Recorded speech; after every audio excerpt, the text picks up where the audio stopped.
আমি চিটাগাংয়ের মানুষ হচ্ছে, আমি আগ্রাবাদ স্কুলে পড়াশোনা করেছি। তো বাবা যেহেতু আপনার গভর্নমেন্ট জব করতো, তো ওইখান থেকে যখন আপনার রিটায়ার করলো, আমরা ঢাকা ব্যাক করি। ব্যাক করার পর এখানে ভাইয়া বিজনেস আরম্ভ করে, ভাইয়ার সাথে আমার বাবাও ভাইয়ার সাথে বিজনেস দেখাশোনা করে বিয়ে করলো। ভাইয়ার 4টা বাচ্চা। যখন আমি ঢাকাতে আসি, দেখা গেছে যে ওই যেটা হয় আর কি। ঢাকাতে কেন আসলেন? বাবা রিটায়ার করার পরে ভাইয়া ঢাকা বিজনেস করবে, তো আমরা ডেমরাতে ভাইয়া বিজনেস আরম্ভ করে।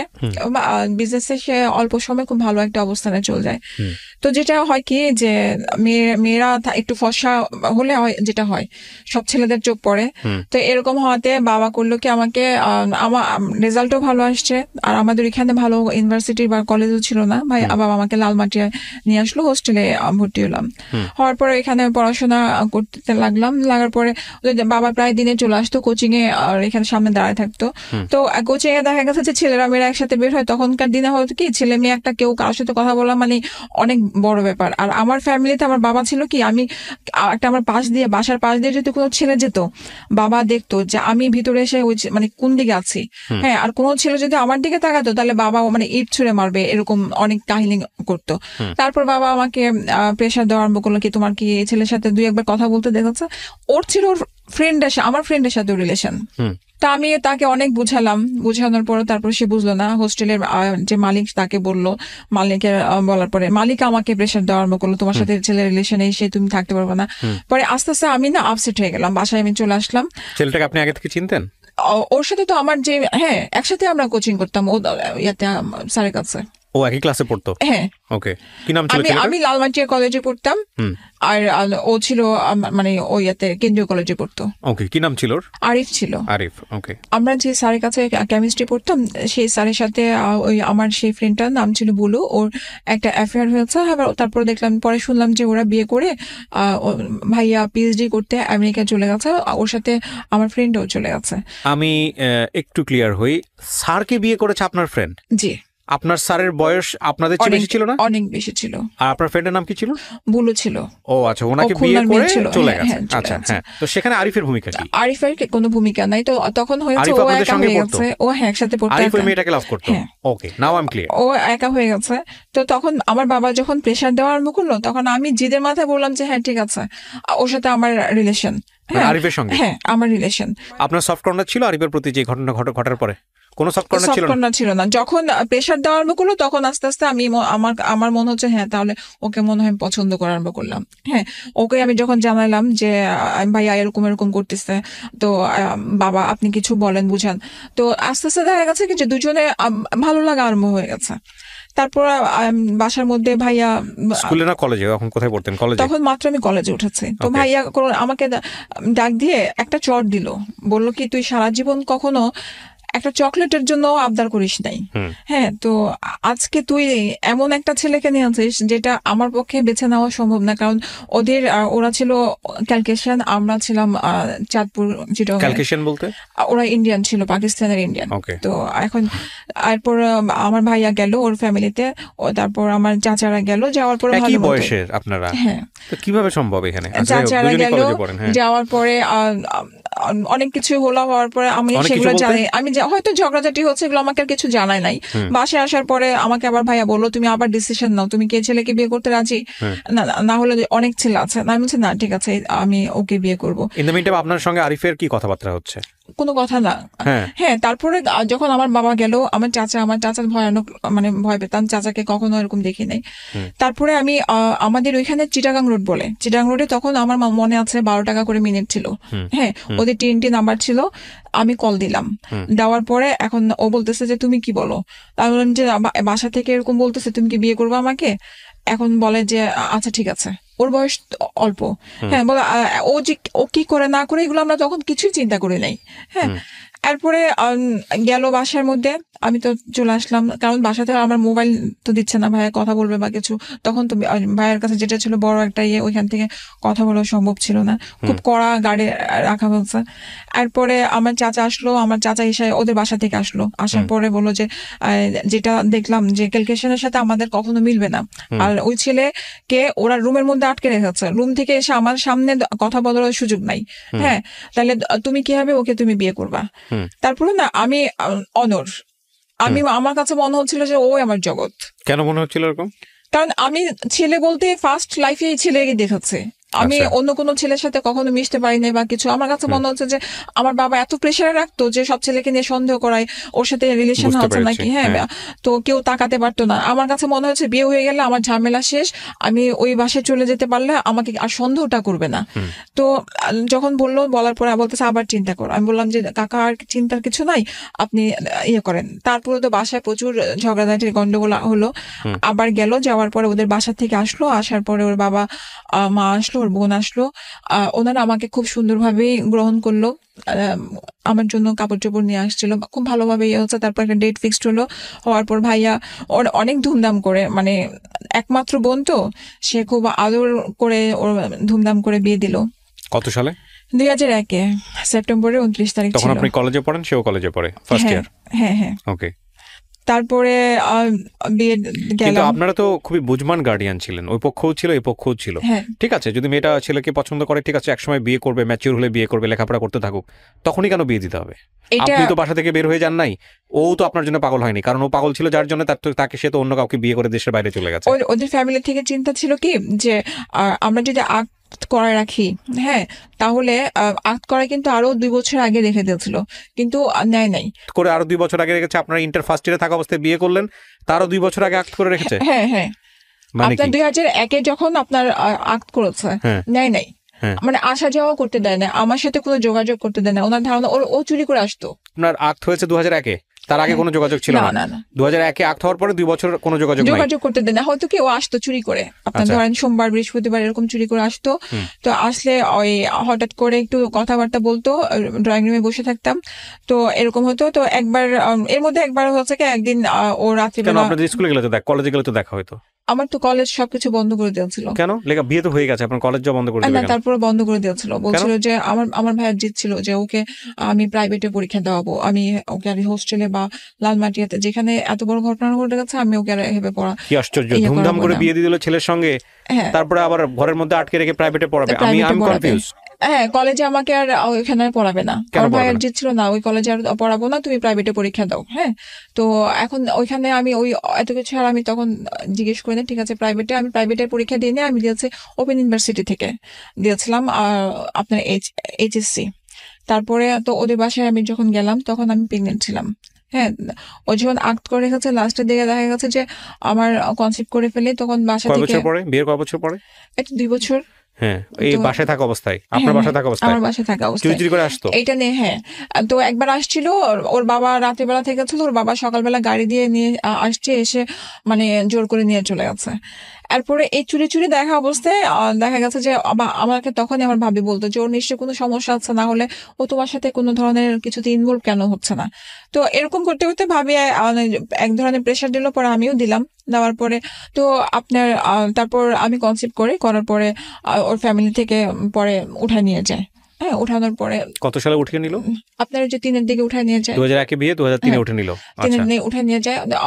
তো ভালো মতোই ওখানে আমি যাই, যাওয়ার পরে ভাইয়া রাতে বেলাতে আমাকে মানে দেখতে যাওয়ার পরে ভাইয়ের কাছে কেন যেন মনে হচ্ছে যে আমি আমার বোনকে যে জায়গাটা দিয়েছি এত ভালো মতো অবস্থান করে, কিন্তু জায়গাটা মানে পুরানো একটা চাদর, একটা নতুন বউ হিসেবে একটা মানে প্রেগনেন্ট অবস্থায় গেছে, ওদের তো খুশি হওয়ার কথা, পুরানো একটা চাদর বিছানো সারা মানে ওরকম ভাবে বসে আছে। ভাই আমাকে শুধু একটা কথা বললো যে তুমি কখনো ওর কাছ থেকে কোনো টাকা পয়সা চাইবে না, যা লাগে তুমি আমার কাছ থেকে বলো। ও লেখাপড়া তখন বন্ধ, ও কিছু করে নাই, ও হচ্ছে একটু স্ট্রিংকুল টাইপের হয়ে গেছে, ও আগে থেকেই মানে রাজনীতি প্লাস আপনার ওই অ্যাডিক্টেড ছিল। তো প্রথম থেকে জেনে আপনি তাকে বিয়ে করছেন? ও এমনকি আর্মস নিয়ে যখন ঘুরতো, আমি নিজেও দেখেছি যে আপনি জেনে শুনে বিয়ে করেছে। আমি বলছি যে বিয়ে করলে হয়তো ভালো হবে।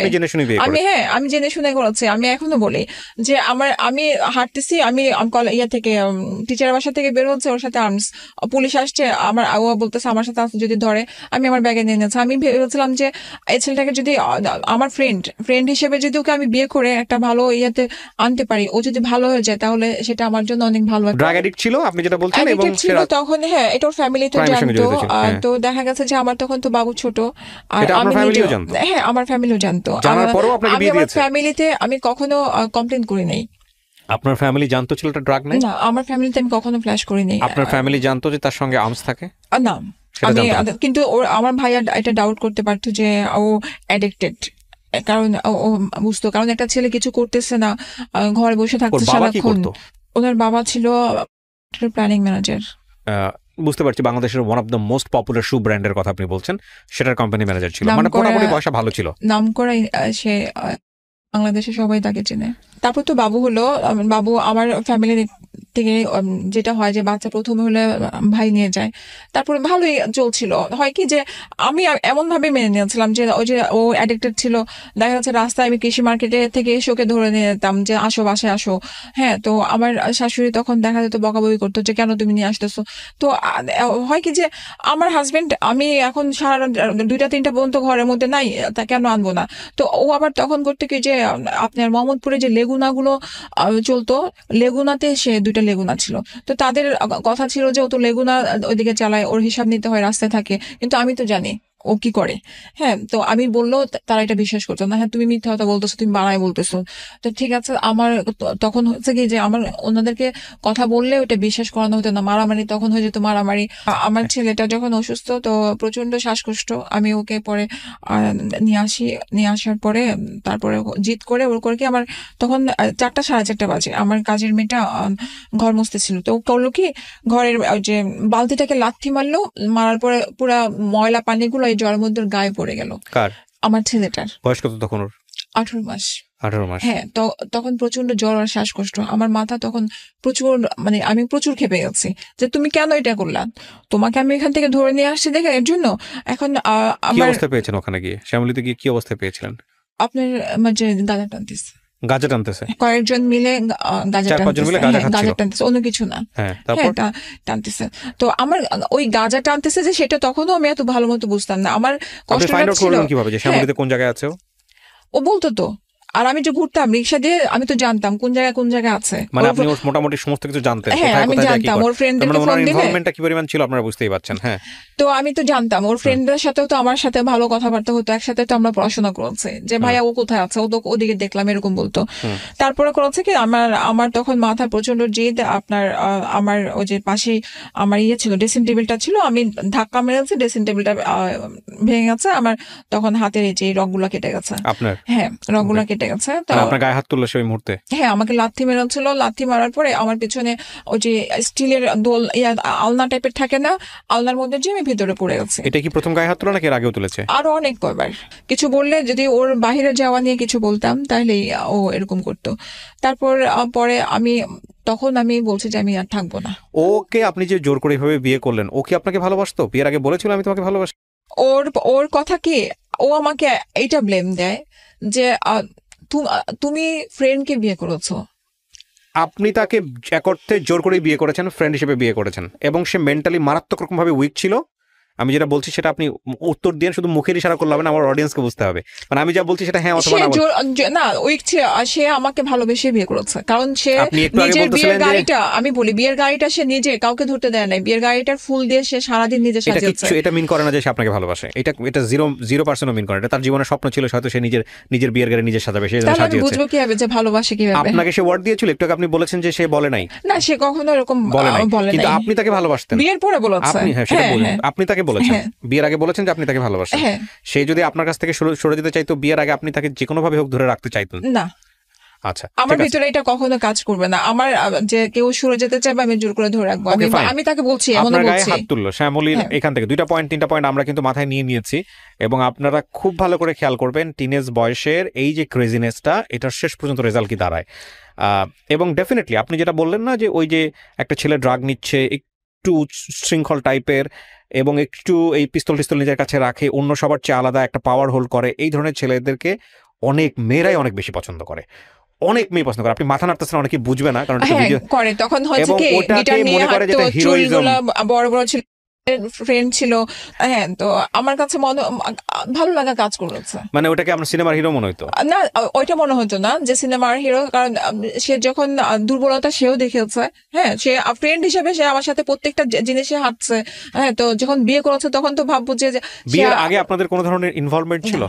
তারপরে আমি আমি বাচ্চা আমি তখন আমার ছেলেকে নিয়ে যৌথ পরিবারে থাকতেন ওই সময়টাতে আপনারা? হ্যাঁ হ্যাঁ, আমরা ছিল বাড়ির মধ্যে, এখনো শ্বশুর শাশুড়ি ছিল বাড়ির মধ্যে, কি করতেছিল ওই সময়টাতে তারা যখন আপনার গায়ে হাত তুললো? আমার শ্বশুর আপনার মাত্র অফিস থেকে মানে যখন আমার হাত কেটে গেছে তখন ঢুকেছে, আর শাশুড়ি যখন আমার হাত কাটার থেকে শুরু করে ও যখন ঘরে ঢুকেছে তখন আমার রুমের মধ্যেই, তখন মাকে আমি বললাম যে আপনার সামনে আমাকে এরকম ভাবে মারলো, আপনি কিছু বললেন না? বলে যে আমি কি ওকে ধরবো কিভাবে, আমার শক্তির সাথে কি আমার শাশুড়ি অসুস্থ ছিল, যেটা সত্যি কথা, উনি হার্টের পেশেন্ট ছিল, কিডনির পেশেন্ট ছিল। তো এরপর ও ইয়ে করলো, তো আমি বললাম যে আমি থাকবো না, আমি এরকম ভাবে আমি বাসায় চলে যাবো। এর আগে হতো কি, কোনো কারণে আমার শাশুড়ি যদি কিছু কমপ্লেন করতো, আমার শাশুড়ি আমার সাথে কখনো ঝগড়া করতো না, ওকে যদি কিছু বলতো তো আমাকে করতো কি, আমার বাসায় 1-2 মাসের জন্য রেখে আসতো, বল যাও বাসায় যাও, তাহলে আম্মা একটু ঠান্ডা হবে, দেখা যাবে যে টাকা পয়সার যেহেতু প্রবলেম, আমাদের তো তাদের কাছ থেকে টাকা নিয়ে আমাদেরকে বাচ্চার খরচটা নিতে হয়, কারণ এসে দেয় না, আর তো আমার বাবা যখন দিবে ওই বাবার থেকে নিতে হয়। বললাম কি থাকবো না, তো আমার শ্বশুর আমাকে খুব জোর করলো, কেন ভুল হয়েছে, ঠিক আছে আমি দেখতেছি। তো আমি তখন বলছি না আমি বাসায় যাবো। হ্যাঁ, বলার পর তো উনি আমাকে তখন একটা চট দেয়, দেওয়ার পরে তো আমার তখন উনি চটটা, আমার শ্বশুর চটটা উনি ভালোর জন্যই দিয়েছেন, যেটা আমি ফিল করি যে একটা বাবা হিসেবে হয়তো মনে করেছে চট দিলে হয়তো আমি বুঝবো, কিন্তু তখন উনি আমাকে বলছে যে থাকো আমি দেখতেছি। তখন ও আমাকে রাগারাগি, ও বলতেছে যে যেতে দাও আব্বা ওকে, হ্যাঁ ওকে থাকার দরকার নেই, যেতে দাও, যাক দেখে কি করে ওর বাসার মধ্যে কদিন রাখে, এভাবে বললো।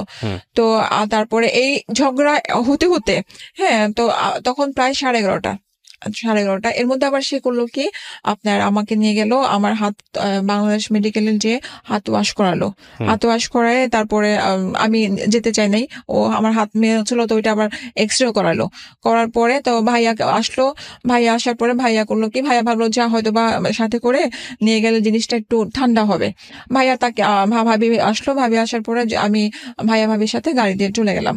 যাওয়ার পরে ওইখানে আমি 1-1.5 মাসের মতো ছিলাম। এই 1-1.5 মাস কি আপনি জানিয়েছেন আপনার পরিবারকে কি ঘটনা ঘটেছে, কেন ওই ছেলেটার ক্যারেক্টার কি অবস্থা? ওই অ্যাডিক্টেড যে এগুলো আমি কিছু বলি নাই, মারামারির ঘটনাটা বলেছি। মারামারির ঘটনা, তাহলে ওনারা কি জিজ্ঞেস করলো না কেন মা গায়ে হাত তুললো? ওই যে বাইরে ছিল, ফ্রেন্ডদের সাথে আড্ডা মারতে ছিল, তারপর বাবু অসুস্থ, আসে নাই, ডাক্তার দেখানো লাগবে, কিছু বলেছেন মিথ্যারিতা মিলিয়ে। হ্যাঁ, আমি ক্যারেক্টার, আমি কখনো ওকে আমার বাবা মার চোখে খারাপ করি নাই, মানে এই নেশা আর আমি এগুলো বলি নাই।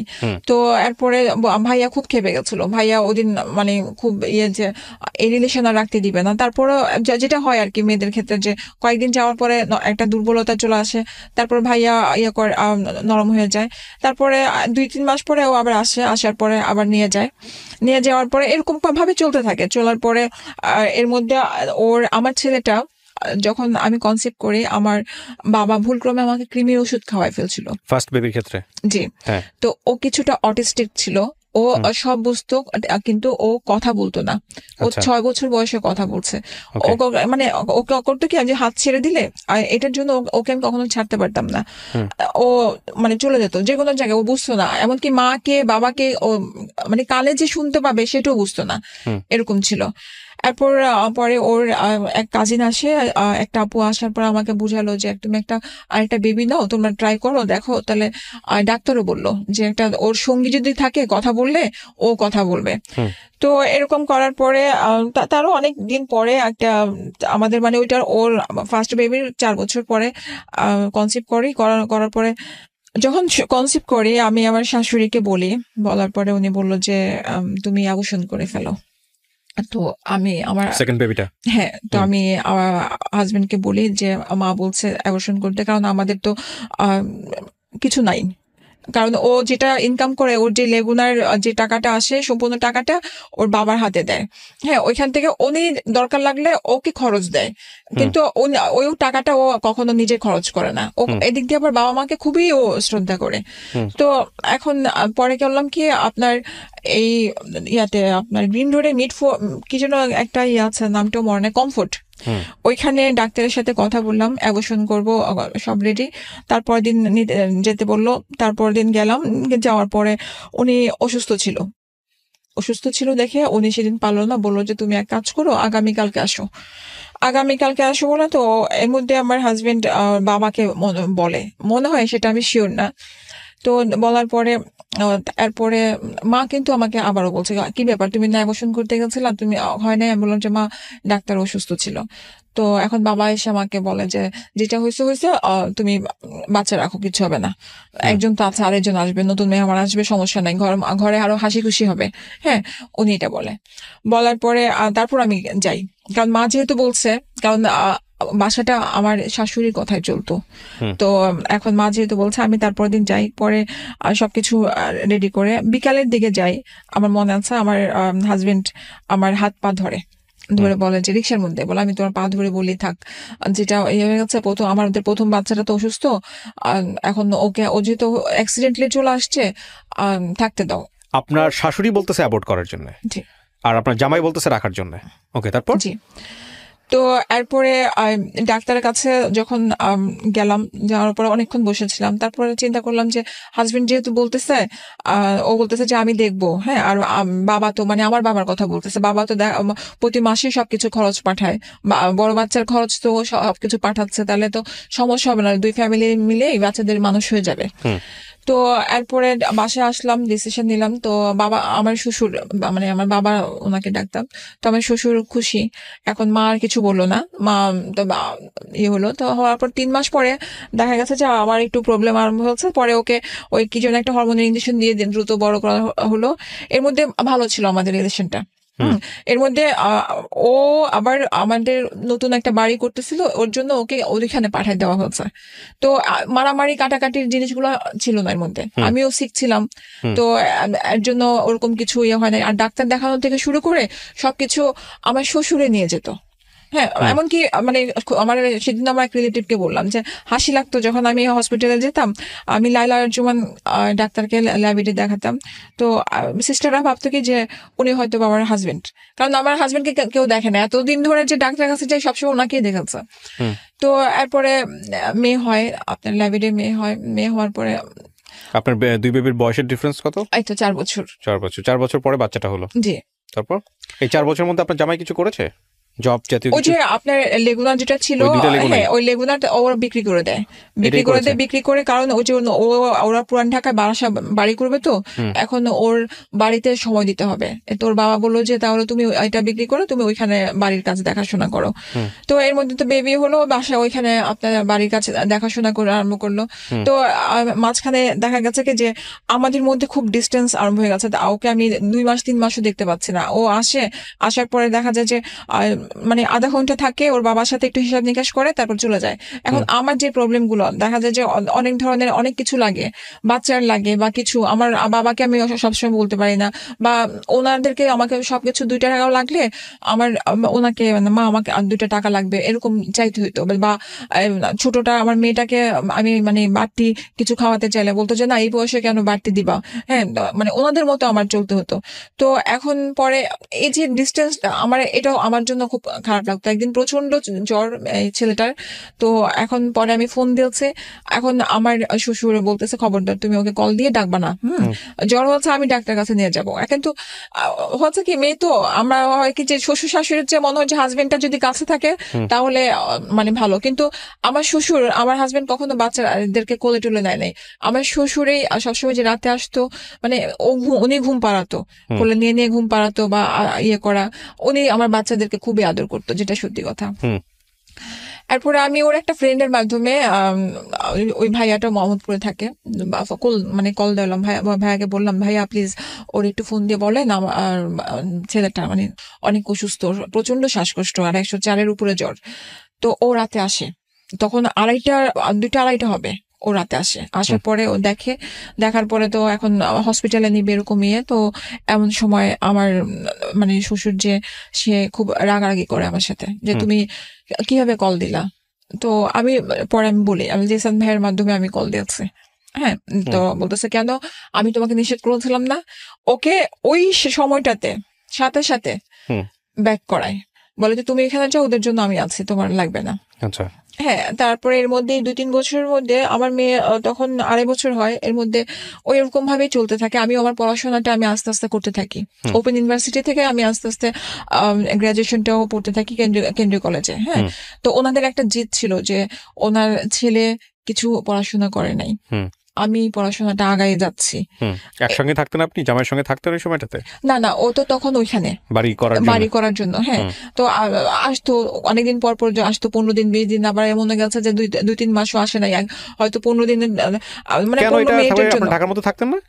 হ্যাঁ, তো সকালবেলা গিয়ে তো দেখে চলে রাতের বেলা চলে আসা যায়। ওর কথা ছিল যে ওই যে ইট বালি সিমেন্টের হিসাব এগুলো নিতে হবে, চুরি হয় এগুলো, ওরা ওইখানে না থাকলে বুঝবে না। ওদের জয়েন্ট ফ্যামিলি ছিল, তো একসাথে চাচা ফুপু সবাই একই সিরিয়ালে সবার বাড়ি, তো সব বাড়িগুলো একসাথে তৈরি করা হয়েছে।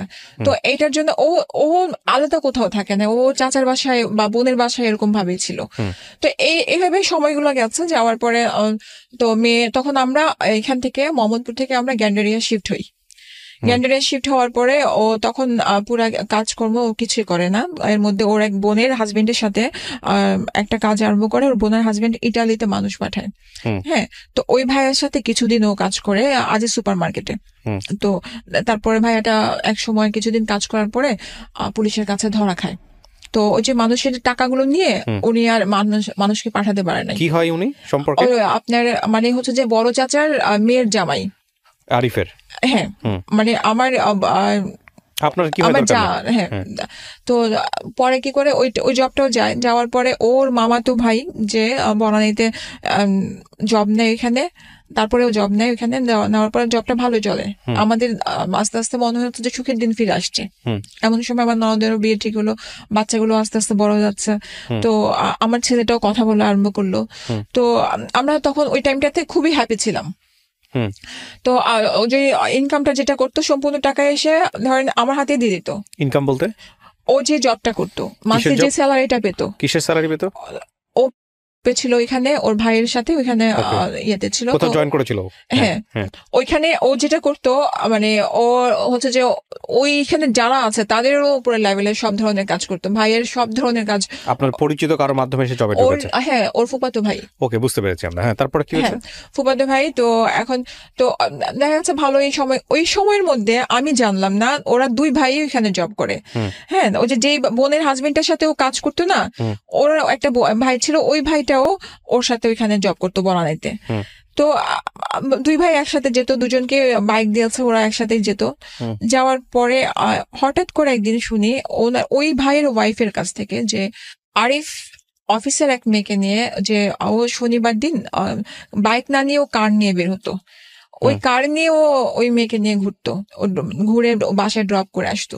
দেখে ফেলছে। আর ওই সময়ের মধ্যে ওদের আরো দুই বোন ছিল, ওরা হিসাব নিতে গেছে। ও গিয়ে চকাচকি হয়ে গেছে, ধরা পড়ে গেছে। তো ভাইয়া মনে করেছে যে এটা হয়তো ভাবি আমাকে বলবে না, আর ভাবি আমাকে মানে ওরা ভাবি আর আমি আবার ক্লাসমেট ছিলাম। একদিন দেখেছে, হ্যাঁ, ক্লাসমেট ছিলাম। দেখে আপনাকে এটা বলেছে। তো আমি যেটা ছিল আমাদেরই গাড়ি, আপনাদের পারিবারিক গাড়ি, আপনার শ্বশুরের গাড়ি? আমার শাশুড়ির ইয়াতে ছিল। তো পরে আমি ওকে জিজ্ঞেস করেছি রাত্রেবেলা আসার পরে, আমি বললাম যে কে? হ্যাঁ, তো বললো যে অফিসের কলিগ। তারপর একদিন একটা পার্টি হয় লেকশিওরে, তো ওইখানে যাওয়ার পরে নাহিদের সাথে পরিচয় করা দেয়। পরিচয় করানোর পরে তো দেখলাম ভালো কথাবার্তা হলো। তো প্রায় সময় যে গাড়ি নিয়ে যায়, ওই সাথে ও ড্রপ করে এই কথাগুলো আস্তে আস্তে আস্তে আস্তে ও নিজেই বলে যে আজকে দেরি হয়ে গেছে, নামাই দিয়ে আসছি। তারপরে আরেকজন মানে আরেকটা ভাইয়া ছিল, নামটা আমার মনে পড়ছে না, ওই ভাইয়াকে নামাই দিয়ে আসছি, এরকম ভাবে বলে। কিন্তু আমরা তো মেয়ে, তো আমার ভিতরে না আস্তে আস্তে সন্দেহটা ঢুকে যায়।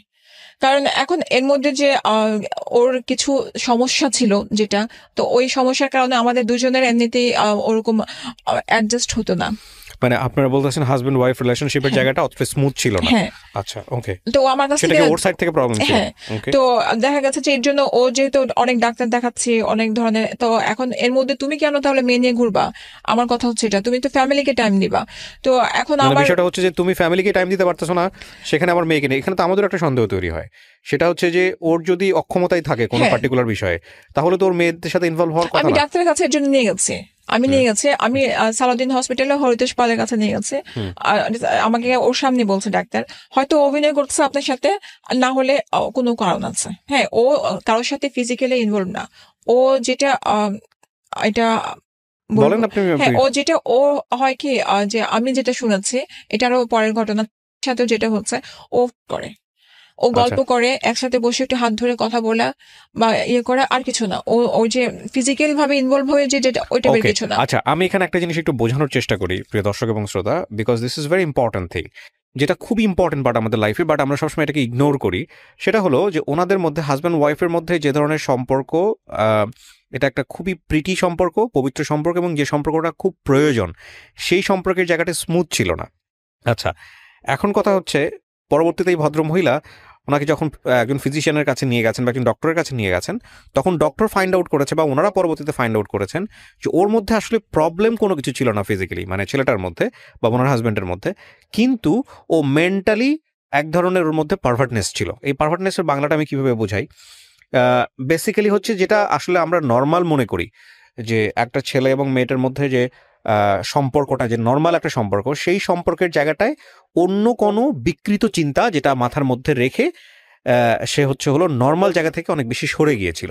যদি আমি বিষয়টা কীভাবে বলি, হুইচ ইজ আমাদের সোসাইটিতে এই জিনিসগুলো এখন অনেক বেশি হচ্ছে বিকজ অফ আওয়ার লাইফস্টাইল। হ্যাঁ, কিন্তু এটা ওনার উপরে ইফেক্ট তৈরি করলো। কিন্তু আমার কথা হচ্ছে যে আপনার বাচ্চা কাচ্চা হয়ে যাওয়ার পরে গিয়ে আপনি এটা আবিষ্কার করলেন, নাকি আগে থেকেই ছিল? অ্যাকচুয়ালি আমি না, আমাদের রিলেশনটা ওরকম ভাবে আমাদের কখনো হয় নাই। আমার কাছে ও যখন মানে দূরে থাকতো, ওই যে প্রথম থেকে দূরে দূরে দূরে থাকতো, তো ওই জিনিসটা আমি কখনো, ওই যে ও আমাকে বুকে নিয়ে অল টাইম ঘুমাতো, এই জিনিসটা আমার কাছে শান্তি ছিল, যে আমার হাজবেন্ড আমাকে বুকে নিয়ে ঘুমাচ্ছে, আর কিছু লাগবে না। তো যখন ওই যে এই জবে যখন ঢুকলো, দেখলাম যে আস্তে আস্তে করে ও মেন্টালি কেমন যেন করতো, দেয়ালে মাথা বাড়ি দিত, আমাকে পা ধুয়ে মানে ধরে ক্ষমা চাইতো, আমি কিছু পারতেছি না, ক্ষমা করে দাও। আমি ওকে অনেক বুঝাতাম যে এটা কোনো ব্যাপার না, আমার কিছু লাগবে না, আমি তো ট্রাস্ট মি, আমার কিছু লাগবে না, জাস্ট কারণ আমি তো ঘর থেকে বের হই না, আমি জবও করি না, আমি মাস্টার্স তখন পড়তেছি। হ্যাঁ, তো ওর একটা ইয়ে ছিল যেন আমি পড়াশোনাটা না করি, কিন্তু আমি আমার টাকা দিয়ে আমি চালিয়ে গেছি। তো এখন ও করেছে কি, তো মানে এমনও সময় গেছে যে না পারলে ওর নিড ছিল কি আমার কাছে মনে হতো, কিন্তু পারতো না, তখন না আমাকে ও মারতো।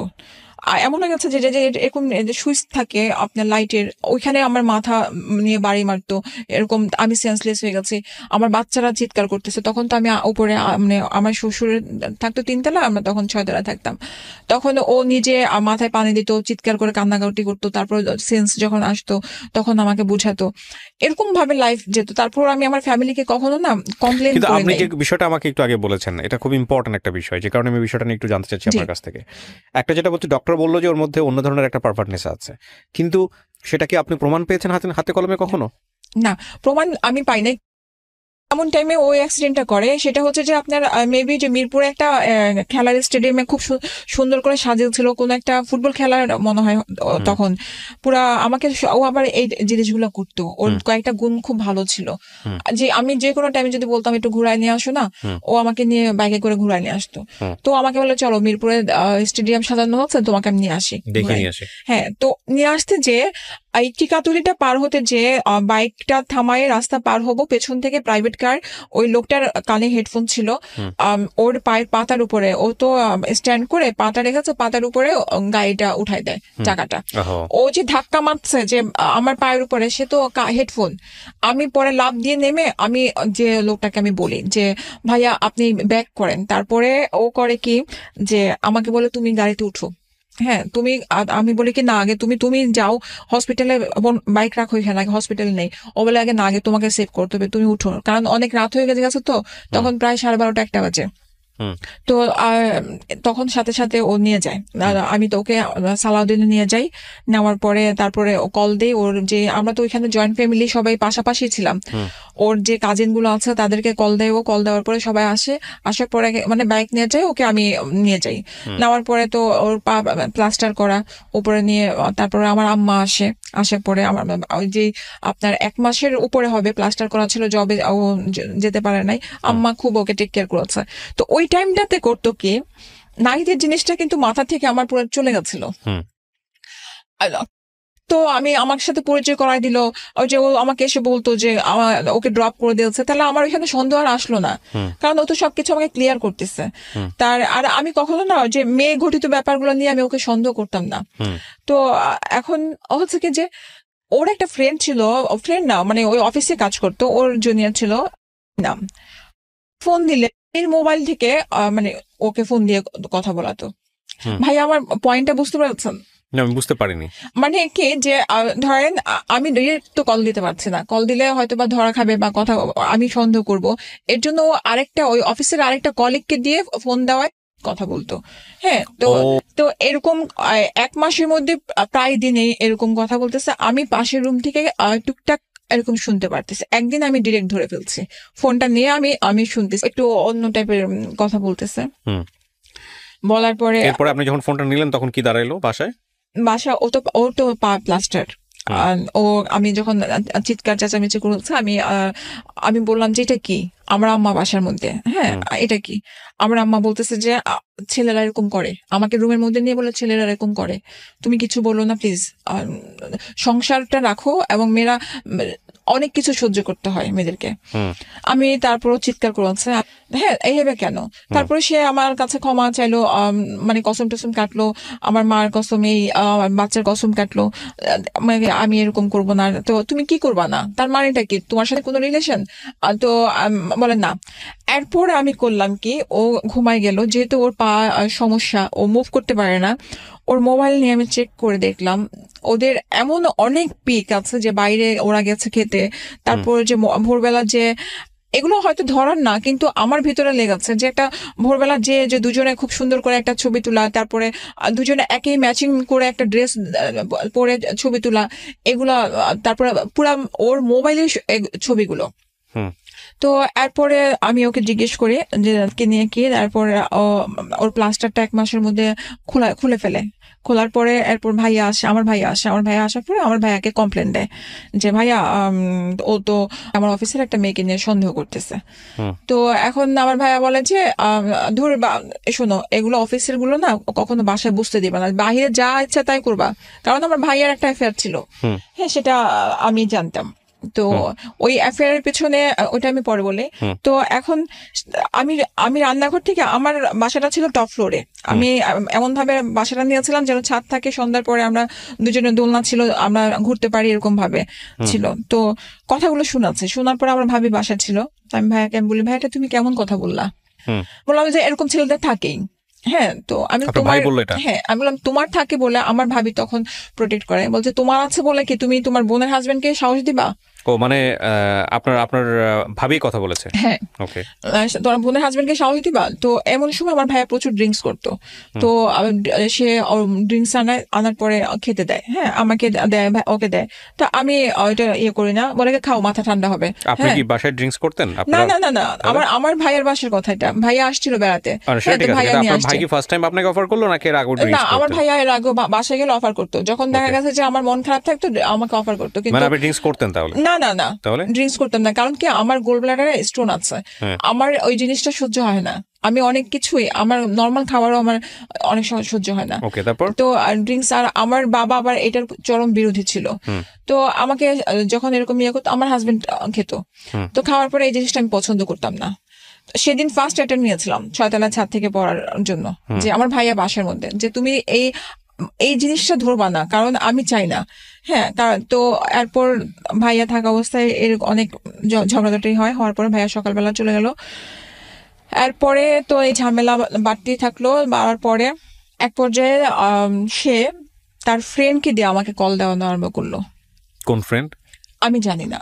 মানে ফ্রেন্ডকে দিয়ে কল দেওয়ালো কি কারণে সেটা আমি পরে বুঝি। হ্যাঁ, একটা ছেলে কল দেয়, হ্যাঁ, কল দিলে দেখা যায় যে রাতের বেলা ও ধরলে আপনার ওয়াইফকে দেন, আপনার ওয়াইফের সাথে আমার কথা আছে। হ্যাঁ, আমি যদি কে ভাইয়া কি হচ্ছে, সে একদম বন্ধ করে দেয়। এরপরে আমি ওকে অনেক করেছি, যে মানে অনেক কনভিন্স করার চেষ্টা করেছে যে আমার এরকম কিছু না, তুমি মোবাইল নিয়ে যাও, তুমি মোবাইল রাখো, কথা বলো। তার মানে সে আপনাকেও একটা ট্র্যাপে ফেলে যাতে করে সে ইকুয়াল ব্যালেন্স করা যায়। তো এরপরে করেছে কি, সে রীতিমতো এরকম করা আরম্ভ করেছে। হ্যাঁ, ওই ছেলেটাকে দিয়ে এমন টাইমে ফোন দেওয়া তো যেন ও থাকে বাসার মধ্যে, হয় সকালবেলা না হলে বিকালবেলা, তারপরে এরকম করতো। করার পরে বুঝলেন কি করে যে ওই যে কাজটা করাচ্ছে? না, এটা আমি তখন বুঝি নাই। আমি তো জানি যে আমাকে কোনো ছেলে ডিস্টার্ব করতেছে। হ্যাঁ, আমি ওকে আরো ফোন দিয়ে দিচ্ছি যে দেখো তো এরকম কেন করতেছে। একদিন রাতের বেলা হয় কি যে শুয়ে আছি, তখন 12:30 একটার দিকে ও বাসায় আসে। 12:30টার দিকে গেট বন্ধ করে ওর বাসায় পানি ছাড়ে। ও আবার এগুলো খুব মানে বাসার দেখে। তো বাসায় আসে, তো আমার বালিশের পাশে তো মোবাইল, তো এখানে তো হাইডিং এর কিছু না। এখন ওইখানে মেসেজ আসে যে একদিন তুমি বুঝবা আমি কে। ও এখন মেসেজটা দেখে, বলে এটা কেন পাঠিয়েছে, তো এখন এটা কেন পাঠিয়েছে আমি কিভাবে যাই, তুমি ফোন করে জিজ্ঞেস করো। তো ফোন না, সে ফোন করবে না। তো ফোন করবে না, এরপরে করে কি আমার ফ্যামিলিকে সাথে সাথে ও ফোন দেয়, আমার ভাইকে ফোন দেয়, ওর এরকম অ্যাফেয়ার ধরা পড়েছে, ঠিক আছে আপনারা আসেন। এরপর ওর ফ্যামিলিকে ফোন দেয়, ওর যা যা আছে সবাইকে ফোন দেয়। হ্যাঁ, তো এর মাঝে আমি আরেকটা কথা বলি। এর মাঝে হয় কি যে একদিন ও আমাকে বলে তুমি কোথায় গেছো, আমি কোথায় গেছি, বলে যে আমার ওর বড় ভাইয়ের ছেলে কিন্তু দেখলো যে তুমি লক্ষ্মীবাজারে ঘুরতে গেলে, তাহলে ডাক দাও তুমি। অবশ্যই তুমি ওকে ডাক দাও। ডাক দেওয়ার পরে এখন বলে কি না চাচি, আমি তোমার মতো ড্রেস দেখেছি পেছন দিয়ে, তুমি জেনেছি এটা না। আমি তাহলে তুমি আমার চেহারা দেখেছো, বলে না। আমি তারপর আরিফকে বলি যে তাহলে তুমি কিভাবে বুঝলা যে আমি তোমার কথা ছেড়ে কি কখনো ঘর থেকে বের হচ্ছে। আপনারা যখন এই ধরনের একটা স্টেজে আছেন সংসারে, তখন আপনাদের বাচ্চাদের বয়স কত? বাচ্চারা তখন আমার ছেলের তখন তো 7 আর 7-8 এরকম। মেয়েটার? আপনার মেয়ে তো ছোট তখন, আপনার ওর 7 বছর হলে 4 বছরের ছোট, ওর 3 বছর। হ্যাঁ, তখন স্কুল ভর্তি হয় নাই তখন। তার ছেলেকে স্কুল দিয়েছে, উইলস্লিটেলে পড়তো। এরপর পরে করলো কি আমার তারপরের দিন বাসায় দেখলাম কি আমি জানি না বাসার মধ্যে সন্ধ্যার সময় আমার আব্বা আম্মা, আমি বললাম কি ব্যাপার আব্বা, আমার সাথে কথা বলে না। আপনার বাবা মা, নিজের বাবা মা চলে আসছে? হ্যাঁ, আমার সাথে আমার ভাইয়ার যে ইন্ডাস্ট্রি তার ম্যানেজার চলে আসছে। হ্যাঁ, ভাই আসে নাই। এখন আমি কিছুই জানি না, আসছে এবং কথা বলতেছে না, না কে কথা বলে না। আমার শ্বশুর শাশুড়ি আসছে, আমার ফুপা শ্বশুর আসছে, ফুপা শ্বশুর চাচা, তারপরে ফুপি শাশুড়ি আসছে, ওনারা আমাকে খুবই আদর করে। তো এখন আমি জিজ্ঞেস করতেছি কি হয়েছে, এখন ও দেখি লিস্ট নিয়ে আসছে, কল লিস্ট নিয়ে আসছে মোবাইলের, যে আমি কারোর সাথে কথা বলি। হ্যাঁ, তো এখন এইটা আমি কিভাবে বিশ্বাস করাবো? আমার আব্বা আমাকে জিজ্ঞেস করতেছে তুমি কারোর সাথে ফোনে কথা বলো।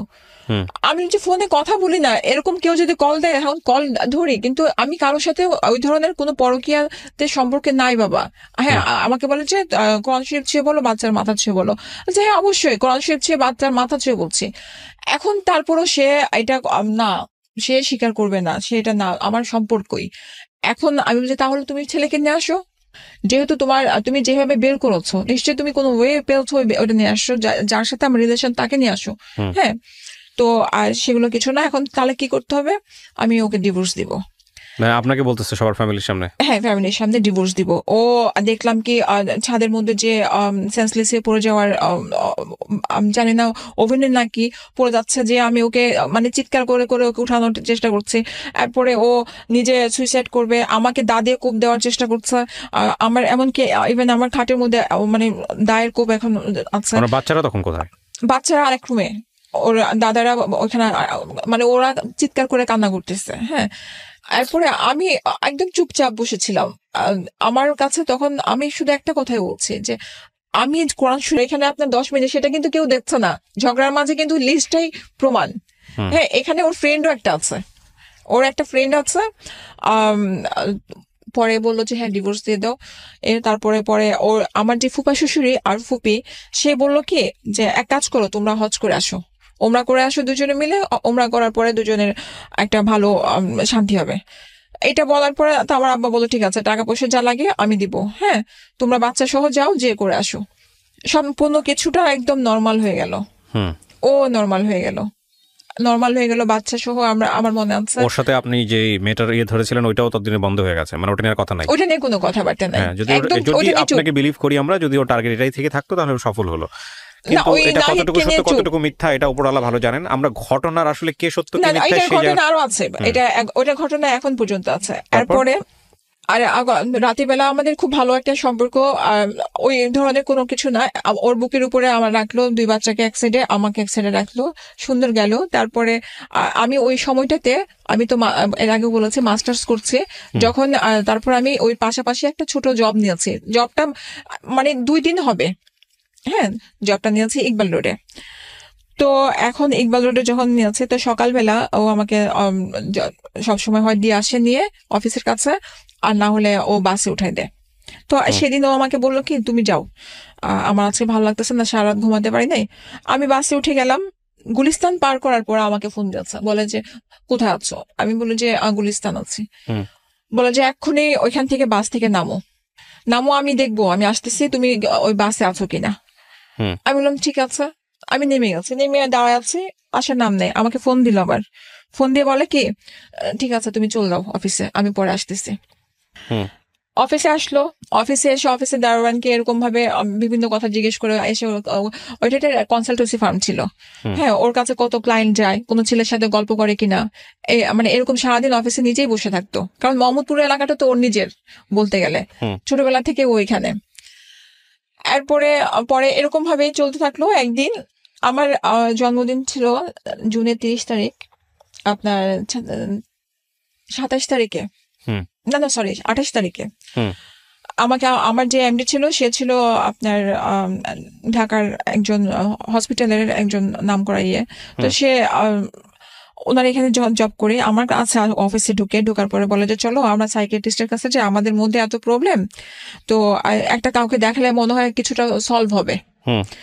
আমার এমডি তখন বললো আপনি এত দূরে কেন যাবেন, সাভার কেন যাবেন, সাভার তো অনেক দূরে, হ্যাঁ আপনি আমার ইয়েতে আসেন, হসপিটাল আসেন, আমি ভালো একজন ডাক্তার দেখা দিব। সে বললো কি না আমি ওইখানে কথা বলে আসছি। তো উনি করলো কি, বললো কি যে আপনি এক কাজ করেন, ওনার যে ধরেন ওনাকে আমি এর আগে কিছু প্রবলেম বলছি, কারণ অফিসে এসে না ও মাঝে মাঝে চেঁচামেচি করতো, তো আর নোংরামি কথাবার্তা বলতো আপনার অফিসে এসে, হ্যাঁ নোংরামি কথাবার্তা বলতো। তখন আমাকে কিছু কথা ওনাকে বলতে হচ্ছে। তো করলো কি আমাকে বিকেলে লাঞ্চের পরে আমাকে নিয়ে গেল সাভারে। আমি তো ওগুলো কিছু চিনি না, বাইকে করে নিয়ে গেল। ওইখানে যাওয়ার পর দেখলাম যে একটা বিরাট একটা মাঠের মধ্যে একটা গেট, এত বড় তালা, মানে ভাত ওই যে বিয়ে বাড়িতে যেমন ভাত নিয়ে যায় না দুই হাতে করে, এরকম ভাবে নিয়ে যাচ্ছে। ঢুকলাম, তো আমি বললাম যেটা কেমন ধরনের ডাক্তার তুমি নিয়ে আসছো? বলে আসো, সমস্যা নাই। বিশ্বাস করবেন না ভাইয়া, তখনও আমি ওর হাত এমনি ধরে আছি, আমি বলতেছি জান আমার না ভয় লাগতেছে, এমন একটা জায়গা।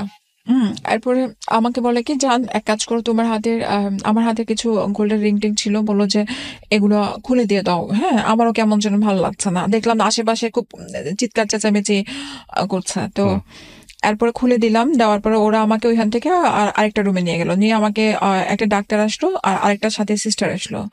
আমাকে বললো কি যে আপনি অ্যাডিক্টেড। এর আগে হচ্ছে কি যে মাঝে মাঝে আমি ওর উপর জিদ করে ঘুমের ওষুধ 2-1টা খেতাম, হ্যাঁ ওইটা হচ্ছে জিদের কারণে, ওইটা কোনো আমার নেশা ছিল না। ডাক্তার আসলো, আমাকে বলে যে আপনি কি অ্যাডিক্টেড? তো আমি বললাম যে অ্যাডিক্টেড মানে, বলে আপনি ইয়াবা খান, সিগারেট খান, হ্যাঁ সিগারেট খান, ঘুমের ওষুধ খান। আমি হ্যাঁ খাই। আমি বলছি সিগারেট খান, এটা বলতেন? আমি সব বলছি। হ্যাঁ বললেন কেন? আপনি খান? না শুনেন না, আমার তো তখন জিদ কাজ করছে। আমার পাশে যাকে আমি ধরে আছি এমনি, আমি তখন তো বুঝে গেছি যে সে আমাকে এখানে ট্র্যাপে ফেলার জন্য নিয়ে আসছে, সে আমাকে রিহাব সেন্টারে ভর্তি করার জন্য নিয়ে আসছে। তো আমাকে পরে বলতেছে আচ্ছা ঠিক আছে আপনি এখানে সিগনেচার করেন। তো আমি সিগনেচার কেন করবো? বলছে আপনি অ্যাডিক্টেড, এখানে ভর্তি হতে হলে সিগনেচার লাগবে। হ্যাঁ, আপনার তো কোনো গার্ডিয়ান আসেনি, আপনার হাজবেন্ড আছে। আপনি তাহলে এক কাজ করেন, আমার ব্লাড টেস্ট করেন, আপনি যদি একটা কিছু পান আমি অবশ্যই আপনি যতদিন বলবেন আমি অতদিন পর্যন্ত এখানে থাকবো। হ্যাঁ, আপনি করেন। এখন দেখি যে আমার প্রাণপ্রিয় হাজবেন্ড অজোরে কান্না করতেছে, জান তুমি কিছু বলো না, থাকো, কোনো সমস্যা নাই, আমি দেখবো। হ্যাঁ, আরে তুমি কি দেখবা? How could it be? তুমি কি দেখবা? হ্যাঁ, আমি বললাম, তখন বলছে তুমি কি দেখবা, তোমার কিছু লাগবে না। আমি মাথায় তখন আমার একটা চিন্তা, এত বড় তালা, আমি এটা ভেঙে বের হবো কিভাবে? আর এদের মাঝে আমি বুদ্ধি করে আমি ওর কিছু যে মেডিকেল রিপোর্ট ছিল আমার ব্যাগে আমি অল টাইম রাখতাম, এগুলো ও সরাতে চাইতো। হ্যাঁ, ও কিছু ইবনে সিনাতে কিছু টেস্ট করেছিল যে ওর সাইকিয়াট্রিস্টের কাছে, ওগুলো সব আমার কাছে ছিল। আমি বলে ও তখন বাইরে দাঁড়া খুব কান্না করতেছে। এরপর আমি সিস্টারটাকে বলি যে আপু আপনি তো একটা মেয়ে, হয়তো ভাইয়া বুঝবেন, আপনি একটু রিপোর্ট গুলো দেখেন আর আপনি টেস্ট করেন, যান আপনি করে টেস্ট করে দেখেন। তো রিপোর্ট দেখার পরে জানি না আল্লাহ কি রহমত, আপুটা বললো কি যে আমার কাছে তো মনে হয় যে ওনার হাজবেন্ডের প্রবলেম। তো এরপরে এই টাইমে কিন্তু আমার বাবার কাছ থেকে 2 লাখ টাকা নিয়ে চলে আসছে। কে? আমার হাজবেন্ড। কিভাবে আসে? নিয়ে যে বলছে ও অ্যাডিক্টেড তো বাবা, হ্যাঁ এখন ওকে ঠিক করতে হবে, যে পাগলামি করতেছে, তো আমার কাছে তো টাকা নাই। আমার আব্বু কি বলছে যে যেভাবে হোক ওকে ঠিক করো মা, ওর 2টা বাচ্চার জন্য ঠিক করতে হবে, তাহলে ভর্তি করো, 6 মাসের জন্য দরকার ভর্তি করতে হলে ভর্তি করো, বাচ্চাগুলো আমার কাছে থাকবে। এখন আমাকে বলে বাবা আপনাকে এত ভালোবাসতো, অথচ আপনার বাবা চোখ বন্ধ করে বিশ্বাস করলো? আমার তখন জিদ একটা কাজ করছিল যে আমাকে একটা কল দেয় নাই, আমি অ্যাডিক্টেড, ওইটা পরে বলি। এরপরে আমি বললাম তখন না, ওরা আমাকে বলে কি ঠিক আছে এক কাজ করেন, আপনি কি ভাই এক কাজ করেন, আমাকে 30 তারিখের জন্মদিন আর 2টা দিন আছে, আমি 30 তারিখে আসবো। বলে কি শুনেন, যদি না যান আমরা কিন্তু অ্যাম্বুলেন্স দিয়ে আপনাকে ইঞ্জেকশন দিয়ে কিন্তু মানে সেন্সলেস করে নিয়ে চলে আসবো। হ্যাঁ, তো ওগুলো তো আমি সিনেমার মধ্যে ছোটবেলায় দেখে আসছি। হ্যাঁ, আগে দেখতাম এরকম ভাবে নিয়ে চলে আসতো। তখন ও বাইরে কাঁদতেছে, তখন আমি বের হলাম, বলে আমাকে বলতেছে জান তুমি টেনশন করো না, তুমি থাকো, আমি 30 তারিখে বাবুদেরকে বাচ্চাদেরকে নিয়ে আসবো।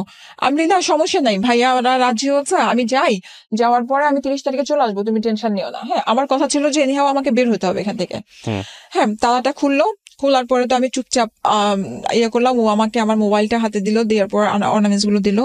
সারা রাস্তার মধ্যে মানে কান্না করতে, বলে কাঁদতেছো কেন, তুমি তো আমার সাথেই যাচ্ছ, দেখো আমি তোমাকে কত ভালোবাসি। এরপর আমাকে অফিসে ড্রপ করলো, অফিসে ড্রপ করার পরে আমার চেহারা দেখে তো বুঝেই গেছে আমার বস, তো উনি আর কিছু বললো না, বললো যে আপনি কি কোনো লিগ্যাল অ্যাকশন নেবেন? আমি বললাম না। বাসায় গেলাম, বাসায় যাওয়ার পরে তারপর আমার শ্বশুর মানে আমার বাবাকে বললাম, বাবা জানেন আপনার ছেলে কি করেছে? বলে কি করেছে? আমি বলে আমাকে রিহাব সেন্টারে নিয়ে গেছে ভর্তি করানোর জন্য অফিস থেকে। বলে আরে যা, এভাবে আমাকে সে বলছে যে আরে যা, তোর বাপই তো টাকা দিচ্ছে ভর্তি করার জন্য, তোর বাপই তোকে পাগল বলতেছে। এই কথাটা শোনার পর না আমার কাছে মনে হচ্ছে আমি আর দুনিয়াতে নাই। আমি তারপর আমার বাবাকে আমি ফোন দিয়ে বললাম যে আপনারা আমাকে একটাবার কল দিতে পারেন নাই, যে আমি কে, আপনাদের সন্তান না? বলে তোমার হাজবেন্ড বলছে, যেখানে তোমার হাজবেন্ড বলতেছে তার উপরে কোনো কথা নাই। আমি হাজবেন্ড বেশি নাকি তার সন্তানটা বেশি? হ্যাঁ, তারপরে আর আমি কোনো কথা বলি নাই, আর আমি সাথে সাথে রেখে দিয়েছে। রাখার পরে আমার বাবার তারপর পরের দিনে ওই দিনের ঘটনা, আমি নিচে নেমে গেছি রাগারাগি করে, আমি নিচে নেমে গেছি। নিচে নামার পরে ও আমার সাথে সাথে আমার হাজবেন্ডও নিচে নেমেছে। নিচে নামার পরে বাচ্চাগুলো খুব কাঁদতেছিল। তারপরে করলাম কি, আমি পাশে একটা ইট ছিল হাতে, আমি বললাম যে খবরদার যদি আমাকে ধরতে আসো আমি ইট দিয়ে বাড়ি দিব। আমার ভাসুরের বউ আসলো, আমাকে বললো যে চলো তুমি রাত্রে আমার কাছে থাকবা। এমন সময় ও আমার গায়ে 2টা চড় মারলো জোরে জোরে। মারার পরে আপনি গায়ে হাত তুলতেন কখনো ওর? না, একেবারেই তোলেন নাই কখনো? না না, তুলেছে, এটা পরে আসতেছে, তখনও তুলি নাই।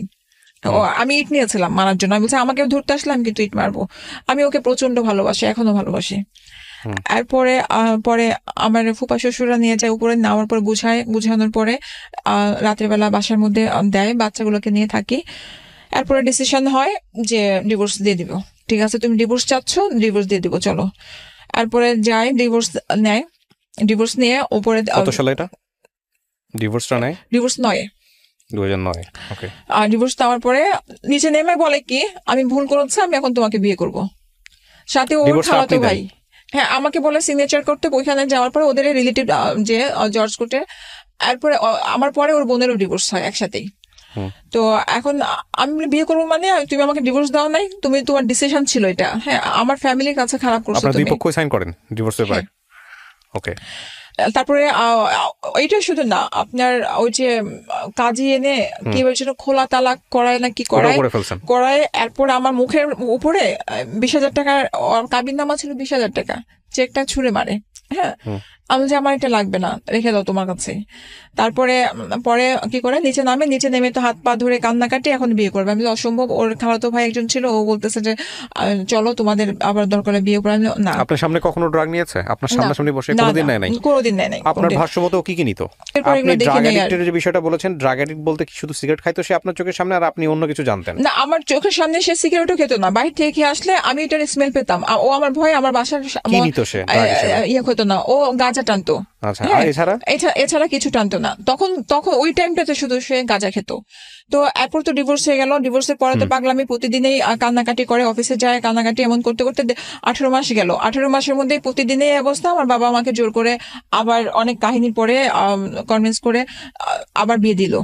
ওর সাথে হ্যাঁ, ওর সাথে বিয়ে হয়েছে। হ্যাঁ, হুজুর ডেকে। হ্যাঁ, আমার চাচার বাসায় আমার ভাইয়ারা আমাকে জোর করে দিল যে কয়দিন পরে বিয়ে হয়েছে আপনাদের? 18 মাস। 18 মাস পরে হুজুর বিয়ে দিয়েছে, সে হুজুর অতীতের গল্প জানে সমস্ত কিছু? হ্যাঁ, আমার বাবা সেখানে লিখেছে কি মেয়ে অ্যাবনর্মাল। হ্যাঁ, তো আর এইখানে তাকে আমি বলছি আমাকে 10 লাখ টাকা দিলে যদি কাবিননামায় হয়, কারণ আমি জানিয়েছিলাম আমাকে আবার ধোকা দিবে। 10 লাখ টাকার ভয়ে সে আমাকে ছাড়বে না, কারণ তার কাছে টাকা নাই। হ্যাঁ, আমার বাবা করলো কি, তখন আপনি বলেছেন 10 লাখ টাকা দিতে হবে, তাহলে আপনি আবার বিয়ে করবেন। হুজুর সমস্ত কিছু জেনে জেনে আপনাদের বিয়ে দিতে রাজি হয়েছে? হুজুরকে তো তারা খুব সুন্দর করে ভালো মতো, কারণ আমার বাবা ভাইরা ওখানে খুব প্রতাপশালী, সেটা তারা বুঝাই নিয়ে আসছে। আমি জানি না রিলিজিয়াসলি বিয়ে পারমিটেবল কিনা, বাট আমার কোনো জ্ঞান নাই। তো এরপরে করলো কি নিয়ে আসছি মতো, আমার জানা মতে এরকম বিয়ে তো পারমিট হওয়ার কথা। যখন আমি শুনলাম যে 1 লাখ টাকা কাবিন, আমি বিয়ে করব না।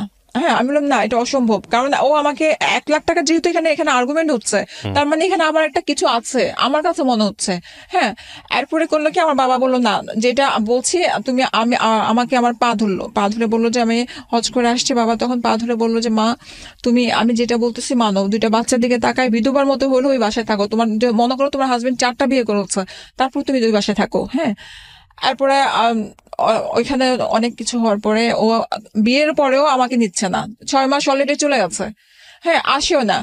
এখন আমার কাছে ডাউট লাগতো যে আমার এত কাহিনীর পরে তুমি প্রতিদিন আসতা, কান্নাকাটি করতা, কিন্তু বিয়ের পরে এখন তুমি আমাকে আমার চাচার বাসায় ফেলে রেখেছো। আমার বাবা সমাজের ভয়ে আমার বাসায় উঠাতে পারে না। আমার বাবার সমাজের এত ভয়, নিজের বাড়িতে উঠায় না, আমার চাচার বাসায় আমাকে রেখে দিয়েছে। তাই আমি বললাম হয় তুমি আমাকে বাসায় নিবা, না হলে আমি এখানে আর থাকবো না, যেহেতু তুমি আমাকে বিয়ে করে ফেলছো। হ্যাঁ, এখন সে সময় চাচ্ছে। আমি বলছি আমি সময় দিব না, এটা 6-7 মাস পরের কথা। এরপরে আমি বললাম কি আমি রেডি আছি, সবকিছু গুছানো আছে, আমি যাব। তো ওর ফ্যামিলি থেকে বললো যে আমার ফ্যামিলি থেকে তো আসবে, আসার পরে আমি চেয়েছিলাম আমার মা আসার পরে একসাথে আমরা সুন্দরভাবে যাব। আমি তো বিয়েই তো করে ফেলছো, আর আমার তো আমি পুরান বউ তোমার। হ্যাঁ, তো এখানে তোমার 2 বাচ্চার মা, আর আমার এত অনুষ্ঠানের কিছু দরকার নাই। তো আমি আমার ভাইয়ের বাসায় গেলাম, ভাইয়া খুব খুশি। আমার ভাইয়া শুধু একটা কথা বললো যে মনে হয় কি যে জিনিসটা ভুল হয়ে গেছে, ওর বাবা মার আসা উচিত ছিল, ও একা যেহেতু নিচ্ছে, জিনিসটা আমার কাছে কেন যেন সন্দেহজনক লাগতেছে। আমি ওর বাসায় গেলাম, যাওয়ার পর ওর বাবা দেখে যে রাজি না, ও পা ধরে বসে আছে, আমাকে ইশারা বললো যে আবার পা ধরে ক্ষমা চাও। তো আমি বললাম কেন, ভুল আমি কিছু করেছি?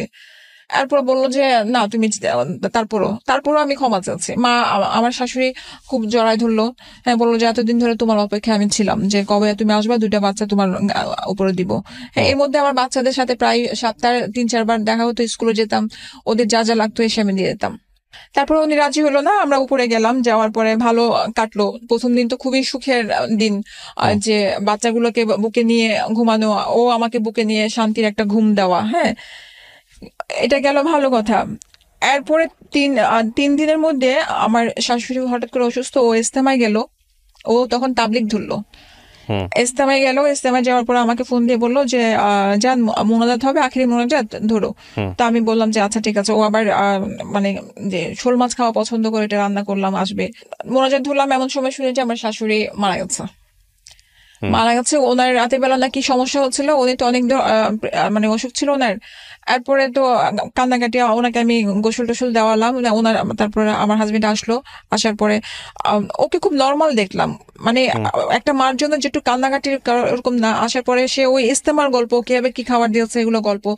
আমি তারপর দাফন দিলাম, ভাইয়ারা আসলো, সবকিছু গেল। যাওয়ার পরে তার ঠিক 4 দিন পরে ও আমাকে বললো কি ইস্তেমায় যাবো।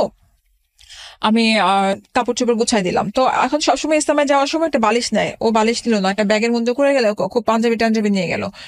আমাকে বুকে জড়াই বললো কি জান তুমি টেনশন নিও না, যাওয়ার পর আমি তোমাকে ফোন দিব। বাচ্চাগুলোকে আদর করে গেল, হাতের মধ্যে আমাকে 2000 টাকা দিল, আর বললো যে ভাইয়া, ও তখন আমার ভাইয়ের সাথে ও বিজনেস করতেছে। তো বললো যে ভাইয়া আমাকে গরুর টাকা দিয়েছে, গরু কেনার, তো সাথে আমি টাকাটা নিয়ে যাচ্ছি, এসে গরু কিনবো। তো খুশি, আমি তো খুব খুশি যে জীবনে ফার্স্ট আমরা গরু কিনবো। সবসময় তো শ্বশুর শাশুড়ির সাথে দেওয়া হয়, এবার আলাদা দেওয়া হবে। তো এখন রাতের বেলা 2টা বাজে আমার ফোন আসে, যে ওই ছেলেটা ফোন দিয়ে, যে ওর ফ্রেন্ড, সে ফোন দিয়ে আমাকে বলে যে ভাবি আপনাকে যে আগে কল দিত এটা মানে আরিফের দেওয়া কল, ওর ফ্রেন্ডকে দিয়ে দেওয়াতো। হ্যাঁ, তা ওই ফ্রেন্ডের গার্লফ্রেন্ডকে নিয়ে ও এখন বগুড়াতে রাতের নাইটে যাচ্ছে। সেই মেয়ে নাম কি, ডিটেলস কি, কোথায় থাকে, কি থাকে, সে সবকিছু আমাকে বলে দিল। আমি বললাম যে ভাইয়া এতদিন আপনি ওকে হেল্প করলেন, হঠাৎ করে আপনি কেন আমাকে হেল্প করতে আসলেন, তাও আজকে চলে যাওয়ার পরে? বলে যে ও কোনো এক সময়ে আমার সাথে কোনো একটা বেমানি করেছিল, ওটার প্রতিশোধ আমি নিলাম। তো যেটাই হোক, বললো যে আপনি রাত্রে কল দেন না, কল দিলে ওরা ব্যাক করে ফেলবে, আপনি ধরতে পারবেন না।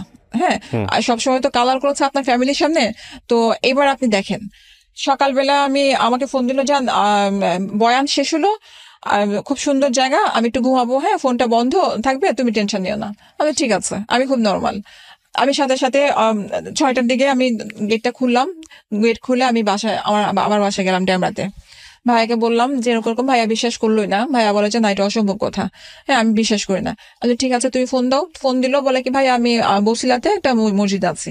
ভাইয়ার সাথে 2-3টা হোন্ডা পাঠাই দিল। ভাইয়া বললো আমার জাপান থেকে টাকা আসছে, টাকাগুলো আনতে হবে, তুমি বাইক নিয়ে আসো। বলে আচ্ছা ঠিক আছে, বসিলাতে পাঠান, আমি যাবো, টাকা নিয়ে আসবো। এখন ওইখানে সবাই ঘুরে টুরে যে মসজিদের কথা বলছে, ওইখানে বলতেছে যে কোরবানির আগে কোথাও তাবলিগ বসে না। ভাইয়া ওকে ফোন দিয়েছে, ফোন ধরে না। এরপরে ভাইয়ার যে বায়ার গুলা, ওদেরকে দিয়ে ফোন দিয়েছে, দেওয়ার পর ফোন ধরেছে। তারপর তো ভাইয়া ফোন দিয়ে ইচ্ছা মতো গালাগালি করলো, বলতে তুই শুধু আয়, এতদিন তো আমার বোনের দোষ দেখে আসছি, তোকে আমি কিছু বলি নাই। এরপর ভাইয়া আমাকে বললো কি যে তুই যাবি না এখন ওই বাসার মধ্যে। আমি থাকতে পারি নাই, 2টা বাচ্চাকে দেখে আসছি, তো আমি না করলাম কি চলে গেছি। যাওয়ার পরে আমি দেখলাম রাত্রে 8:30-9টার দিকেও আসছে, এসেই পা ধরে কান্নাকাটি, মানে প্রচন্ড কান্নাকাটি। আমার তো মাথায় পুরো রক্ত খারাপ, আমি দা নিয়ে পারলে ওকে আমি জবাই করে দিই। হ্যাঁ, আমি যদি খবর দেয়, যদি আসো হয় আমি মরবো, নাহলে বাচ্চাদেরকে মারবো। হ্যাঁ, আমি এমন হয়ে গেছে যে আমি কোপও দিয়েছে যে আমি 2টা বাচ্চাকে মেরে আমি মরে যাবো। দিয়েছেন মানে দা নিয়ে আমি কোপ দেওয়ার চেষ্টা করছি আমার বাচ্চাদেরকে। হ্যাঁ, আমি বলছি ওদেরকে মেরে আমি মরবো। আমার বাচ্চাদেরকে সামনে রেখে কোপ দিতে গেছেন? হ্যাঁ, কারণ আমার বাচ্চারা চিৎকার করতেছে, এটা কি লাইফ লিড করতেছে আমি। হ্যাঁ, আমার হাজবেন্ড কোরবানির দেওয়ার 2 দিন আগে আরেকজনের সাথে চলে যাবে, সেই মেয়েকে ফোন দেওয়াতে সেই মেয়ে আমাকে বলে যে আপনি আপনার হাজবেন্ডকে জিজ্ঞেস করেন আমার সাথে কেন গেছে। আমি তার হাজবেন্ডকে ফোন দিয়েছি, ওর হাজবেন্ড আমাকে বলে যে আমি তো আমার ওয়াইফকে নিয়ে কোনো প্রবলেম ফিল করি না। কথা হচ্ছে ঠিক আছে, আমি এই ডিসকাশনগুলো যেতেই চাই না। দ্য থিং ইজ দ্যাট আমি না, আমার মন্তব্যটা আসলে শেষে আসা উচিত। আমি মনে করি ঘটনার মাঝখানে ঘটনা আরো সামনে আছে। এরপরে এটা গেল, যাওয়ার পরে আমার ভাইয়া বললো কি যে ঠিক আছে, ওকে তো এখন একটা ঠান্ডা মাথায় রাখতে হবে। তো আমি ওখানে একটা ভাইয়া টাকা আমাকে 1 লাখ টাকা দিল, আমার ব্যাংকে 5 লাখ টাকা ছিল, ওটা মিলে আমি নিজে পার্লার দিলাম। পার্লারটা ভালোই চলতেছিল, কিন্তু ওর মাথার মধ্যে তখন ওইটা চলতেছিল যে ও যে মেয়েটাকে ও ছেড়ে আসছে, এটা কিন্তু অফিসের মেয়েটা না, এটা হচ্ছে আরেকটা মেয়ে। কত সালে দিয়েছিলেন? আপনার 14তে ওর ব্যবসা, ও আবার নতুন করে ডিলারশিপের ব্যবসা নিল। তো ওইগুলোতে লস খাওয়া আরম্ভ করলো। আমি ওকে তারপর টাকা দিলাম কিছু, সেটা তো লস খাওয়া আরম্ভ করলো। এখন বারবার প্রেশার দিচ্ছে যে আমার জন্য, ওর ভিতরে ওইটাই এক কথা যে আমার জন্য ওই মেয়ের কাছ থেকে ফিরে আসছে। হ্যাঁ, আস্তে আস্তে করে দ্বন্দ্ব বাড়া আরম্ভ করলো। দেখা গেল আমার পার্লারে কোনো, ওদের গ্যারেজের মধ্যে আমি পার্লারটা দিয়েছে, আমার পার্লারে কোনো ক্লায়েন্ট আসতেছে, ওদের সামনে ও আমাকে মারতে আসতেছে বা চিৎকার চেঁচামেচি আরম্ভ করতেছে। আস্তে আস্তে করে ও আমার বাসায় আসতোই না। আমার বাচ্চাদেরকে দেখা গেছে আমি আমার বাচ্চা সহ খাচ্ছি, ওকে যদি বলতেছে যে আসো একসাথে খাই, না আমার বাবার সাথে আমি খাচ্ছি, তোমার কোনো সমস্যা, তো এরকম বলতো। এরপরে বললো, এরকম করতে করতে আরো দ্বন্দ্ব আরম্ভ হলো যে আমার কাছে মনে হতো যে তোমার বাবার হক আছে, যেহেতু আমার বাচ্চারও তো হক আছে, যে আমার বাচ্চারও তো হক যে আমার ওর বাপের সাথে খাওয়ার, তো তুমি কেন সেটা তুমি ইয়ে করতেছো না। তো এখন যেখানে ও নিজের বলতেছে যে আমার বাবা একা, আমার মা নাই, আমার দায়িত্ব আছে, তখন আমি না আর কিছু বলতে পারি না, কারণ আমারও বাবা আছে। আমি কিন্তু এত কিছু পরেও আমি তাকে প্রতিদিন খাবার পাঠাতাম, সে খাক আর না খাক, তার সাথে লাস্টের দিকে কিন্তু আমার খুব ভালো সম্পর্ক হয়ে গেছিল। কিন্তু সে ওই মেয়েটার জিনিসটা সে ভুলতে পারে নাই। সে ওই মেয়ে নিয়েই ঝামেলা প্রতিদিনই করতে এরকম করতে তারপর সে আবার এর মধ্যে এই কিছুদিনের লাস্ট রোজার কথা, এই দ্বন্দ্বর পরে আমি শর্ট করে নিয়ে আসতেছি। এর মধ্যে তো আমি তো কখনো ওর কাছ থেকে কোনো টাকা পয়সা নেই। আস্তে আস্তে করে ও বাচ্চাদের উপরে আবার বাজার সহ বন্ধ করে দিল। বাজার দেওয়ার মধ্যে দিত একটা মুরগি দিয়ে তুমি 3 দিন চালাও, এরকম করতো। এখন সেটাও বন্ধ করে দিল। রোজার মধ্যে আমার বাচ্চারা কি খাবে সেটাও জান না, কি তুমি জানো সেটাও কি খাবে। এখন তাহলে এটা কেমন ধরনের, তুমি ওর বাবা না? ভালো না লাগলে চলে যাও। আমি তো বলছি যে তোমার সাথে আমার থাকা সম্ভব না, আমার দরজা তোমার জন্য খোলা, তুমি এখানে আসছো মেহমানের মতো, তোমাকে আমি আনি নাই। হ্যাঁ, তোমার সাথে আমার দ্বিতীয় বিয়ে হয় নাই, তো এরকম করতেছে। ওকে প্রিয় শ্রোতা, ছোট্ট একটা বিরতি নেবার আগে আপনাদের সবার জন্য বলছি, ঢাকা এফএম এর আরো একটি ইউটিউব চ্যানেল যেখানে এসে আমার শ্বশুর যে তার পা ধরে কান্নাকাটি করলো, আমার ভাবির ভাই এসে ওর পা ধরে কান্নাকাটি করলো। আচ্ছা, এই ড্রামাটা এটা কোথায় গিয়ে শেষ হয়েছে আমরা সেই জায়গাটায়। আপনি ওনার সঙ্গে আছেন? ডিভোর্স হয়েছে? ডিভোর্স হয়ে গেছে। ডিভোর্স হয়েছে কত সালে হয়েছে? ডিভোর্স লাস্টে 16তে হয়ে গেছে। হ্যাঁ, 2016তে হয়েছে।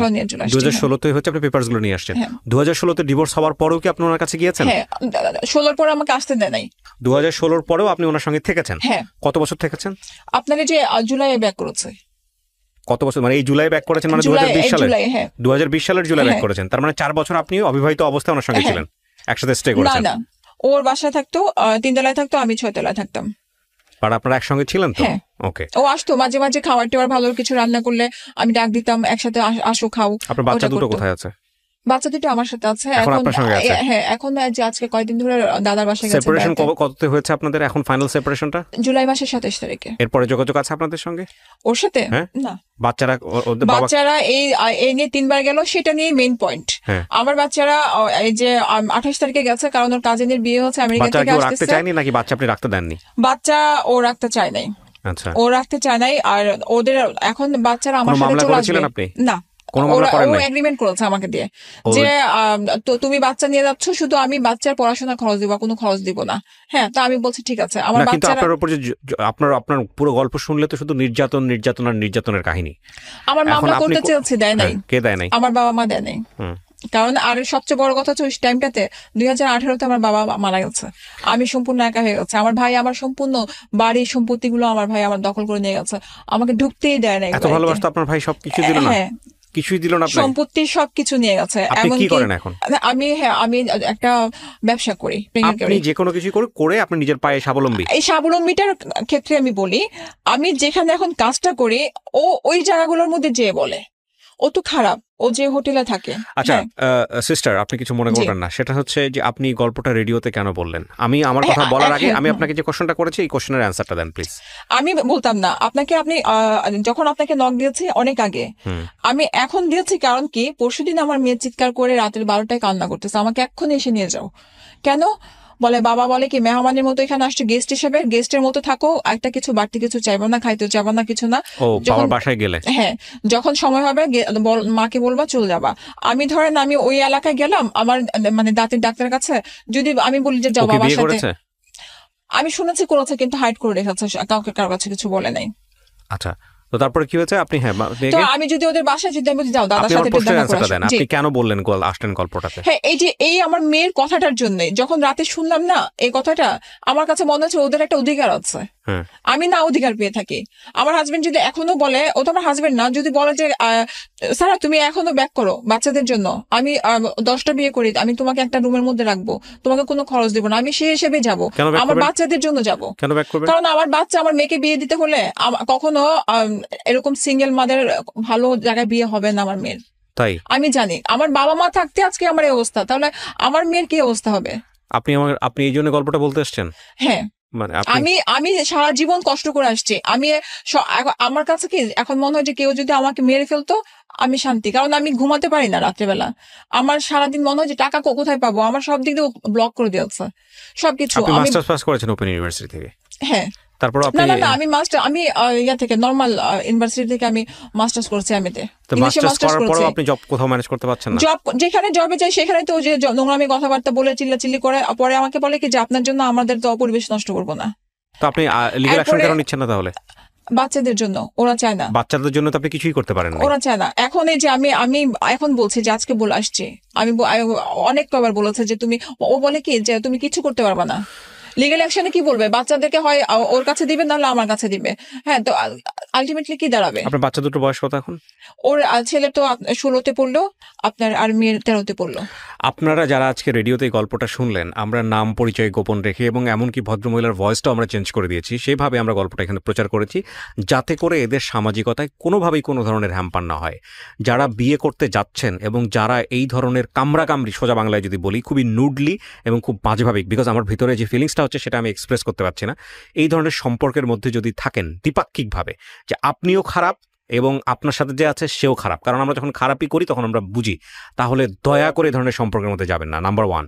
নাম্বার 2 হচ্ছে যে আপনি খারাপ কিন্তু সে ভালো, তারপরও অ্যাকসেপ্ট করা যায় কি, ঠিক আছে, একজন মানুষ স্যাক্রিফাইস করবে, ট্রাই করবে, একটা ব্যালেন্স হবে। কিন্তু দুজনই যখন খারাপ হয়ে যায়, দুজনই যখন ইমব্যালেন্স অবস্থায় চলে যায়, on the perspective of child, বিশেষ করে 2টা বাচ্চার প্রেক্ষাপটে, এটা নিঃসন্দেহে এটা একটা ভয়ঙ্কর রকমের ক্রাইম।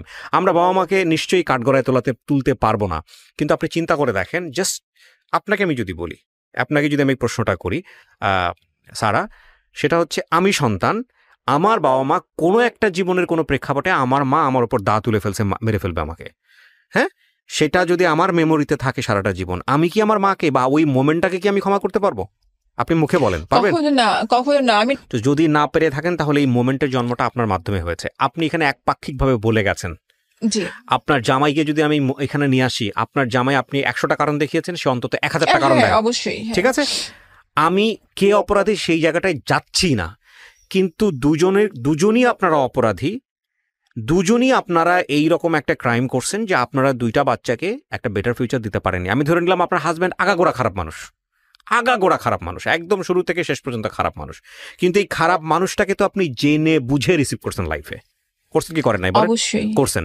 তো করার পরে আপনি যেহেতু নিশ্চিত হতে পারতেছিলেন না যে আপনার হাজব্যান্ড ভালো হবে বা আপনার হাজব্যান্ডের দ্বারা একটা এমন একটা সংসার গঠন করবেন যে সংসারটা বাচ্চাদের জন্য বেটার হবে, তাহলে আপনি বাচ্চা দুনিয়াতে কেন আনলেন?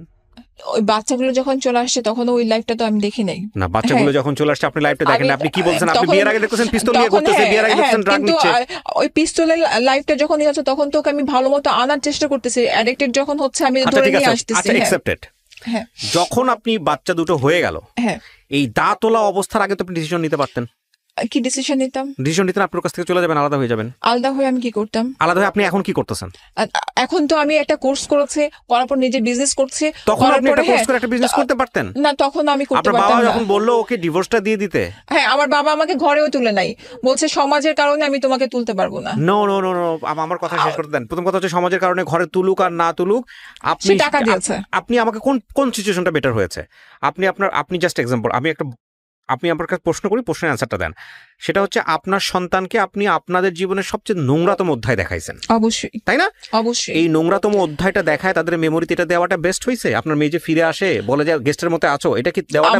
আমি শেষ করি প্রশ্নটা, এটা বেটার হয়েছে নাকি এই মোমেন্টগুলো আপনার সংসারে আসার আগেই আপনার ওইখান থেকে কুইট করাটা বেস্ট হতো? কোনটা বেস্ট আমাকে এটা বলেন। কুইট করা বেস্ট হতো। আমি অনেক কবার চলছে, কিন্তু বারবার আমার বাবা সবাই বলতো, মানে আশেপাশে একটু বড় হোক, ওরা একটু বড় হলে যখন বুঝবে তখন তুমি ওদেরকে নিয়ে আলাদা হয়ে যাও, আর একটু বড় হোক। আর এই বড় হতে হতে হতে হতে আজকে এই অবস্থা। স্যার, আপনি কি মনে করেন না যে আপনি যে গল্পটা বলেছেন এখানে আপনার অনেকগুলো ভুল আছে? হ্যাঁ, অবশ্যই। আমি স্যাক্রিফাইস করেছি। কেন? অ্যাডমিট করতে হবে। আমি স্যাক্রিফাইস করেছি। আমি ওর সবগুলো জিনিসগুলোকে ইগনোর করে আর আমার জিতটা কাজ করেছে।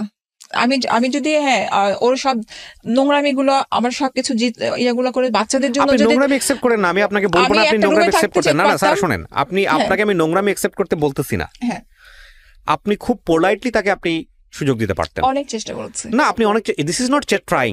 আপনাকে আগের দিন ডিভোর্স দিয়ে দিল, ক্রেজি হয়ে গেল, পরের দিন গিয়ে আপনাকে কনভিন্স করলো, আবার বাবা মা ডেকে নিয়ে এসে বিয়ে সাথে দিয়ে দিল, আপনি সেটা অ্যাকসেপ্ট করে ফেললেন। অ্যান্ড দেখেন ক্রাইম লেভেলটা কত বড়। আপনি 2014 সালে তাকে ডিভোর্স দিয়েছেন বা 2016 সালে ফাইনালি, তারপরে 4 বছর আপনারা একসঙ্গে একই বিল্ডিং এ থাকছেন, আপনারা মুখোমুখি না হন, একই বিল্ডিং এ থাকছেন না? তখন আমি অনেক বোঝানোর চেষ্টা করেছি, অনেক। আপনি বোঝানোর চেষ্টা করবেন কেন আপনি ডিভোর্স দেওয়ার পরে? হ্যাঁ, ওই যে বাচ্চাগুলো, তাহলে আপনি ডিভোর্স দিলেন কেন? আমার বাবা তাহলে আপনি ডিভোর্স দিলেন কেন? ডিভোর্স তো ওর জন্য, ও আমাকে আমার শ্বশুরের এক কথা ছিল, তুমি ডিভোর্স না দিলে আমি ওদের পড়াশোনার কোনো খরচ দিব না, কারণ আমার বাচ্চা দুইটা পড়াশোনার খরচ ওনার কাছ থেকে আসে। আমার হাজবেন্ড অন্যায় যে সহ্য করে দুজনেই সমান অপরাধী, মানেন তো? অবশ্যই।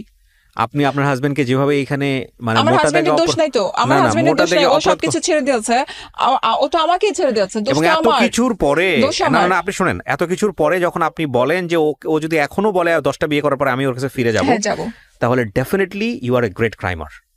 আপনি আপনার সন্তানদের, আপনি আপনার লাইফ নিয়ে বাজি ধরতেই পারেন।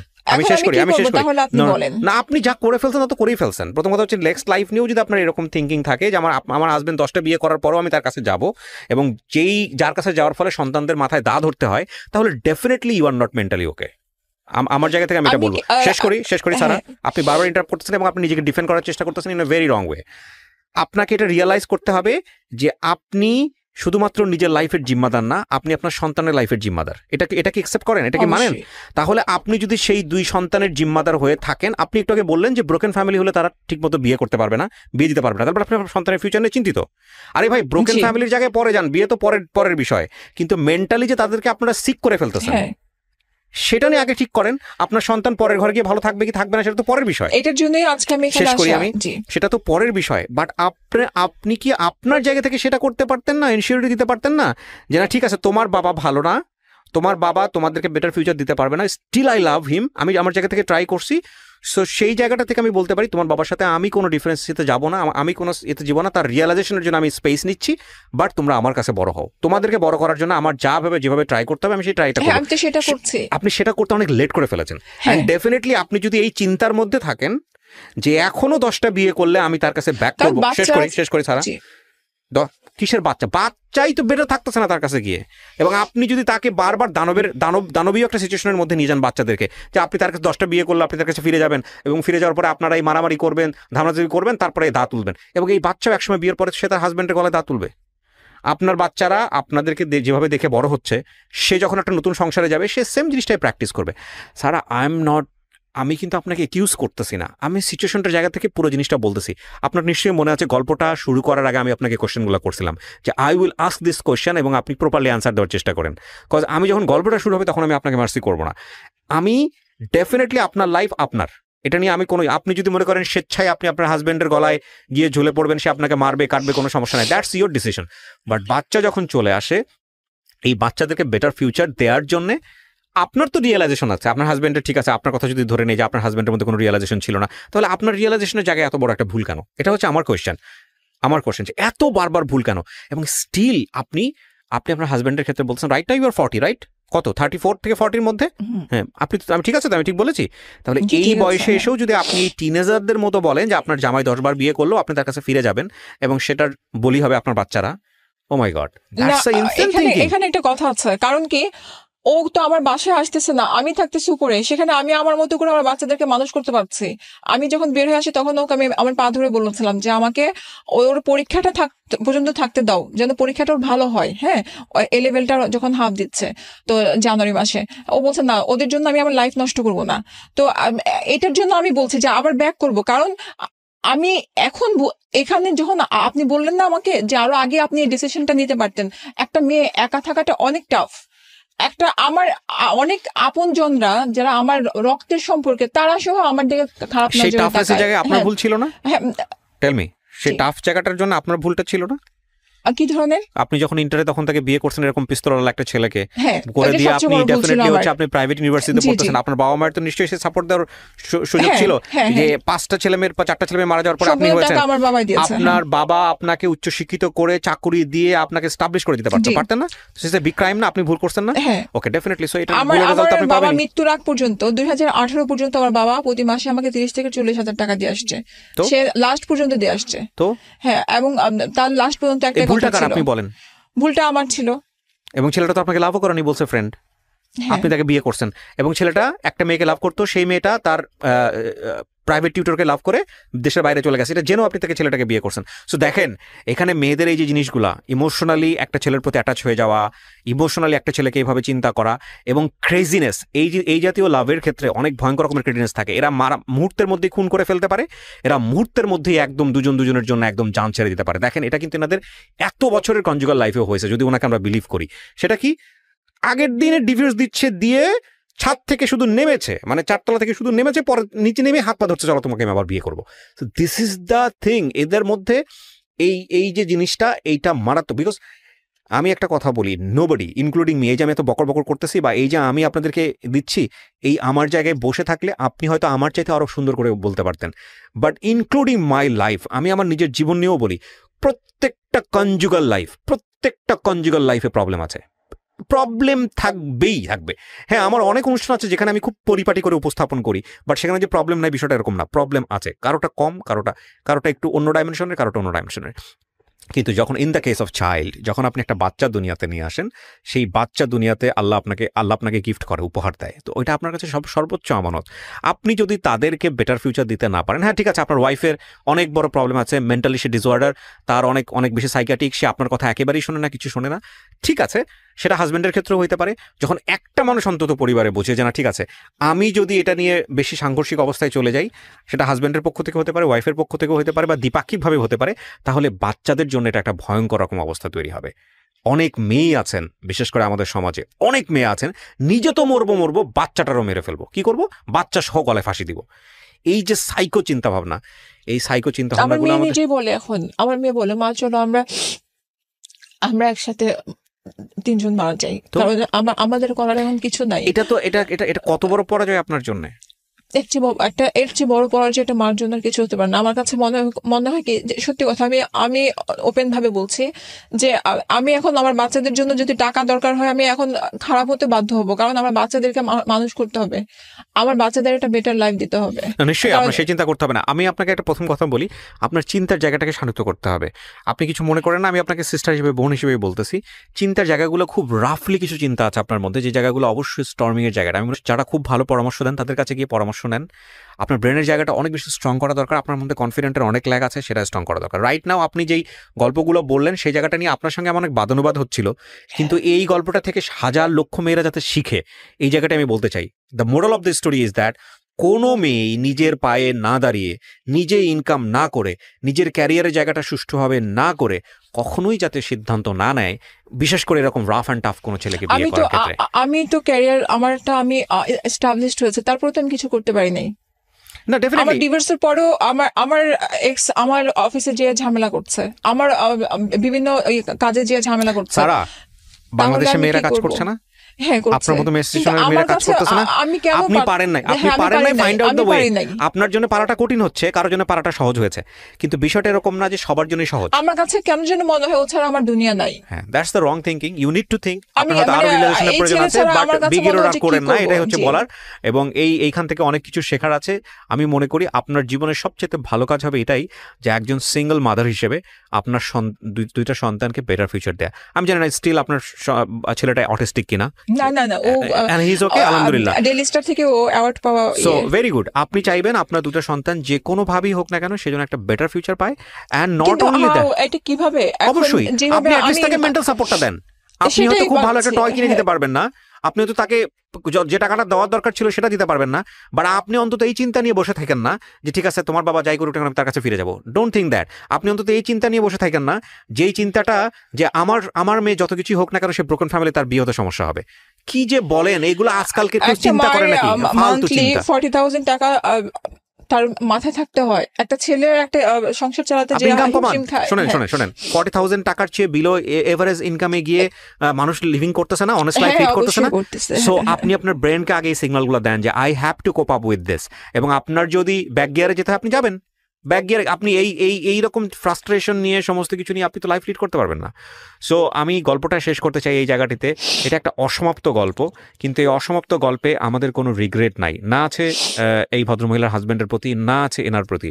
আমাদের জীবনে কারো এই ধরনের ভুল এর চেয়েও ভয়ঙ্কর মাত্রায় চলে যায়, এবং এই ভয়ঙ্কর মাত্রায় গিয়ে সন্তানরা অনেক বেশি হ্যাম্পার্ড হয়। আমি জানি না ওনার সন্তানরাও নিশ্চয়ই আজকের এই গল্পটা শুনবে, যেহেতু তোমরা কিছুটা হলেও অ্যাডাল্ট হয়েছো, সেই জায়গাটা থেকে আমি মনে করি তোমাদেরও উচিত তোমার মাকে ওই মেন্টাল সাপোর্টটা দেয়া, যে মা যাই কিছু হোক না কেন তুমি যেহেতু এতদিন পর্যন্ত আমার সঙ্গে আছো, আমরা 3 জন মিলে ফাইট করবো বেটার ফিউচারের জন্য। যখন 3টা মানুষ একসঙ্গে হয়ে যাবে, ডেফিনেটলি তোমরা যদি এভাবে চিন্তা করো যে আমাদের তো একটা বেটার ফিউচার পাওয়ার কথা ছিল, আমরা কেন পাইনি, তাহলে হাজারভাবে অ্যাকিউজ করতে পারবা তোমার বাবা মাকে।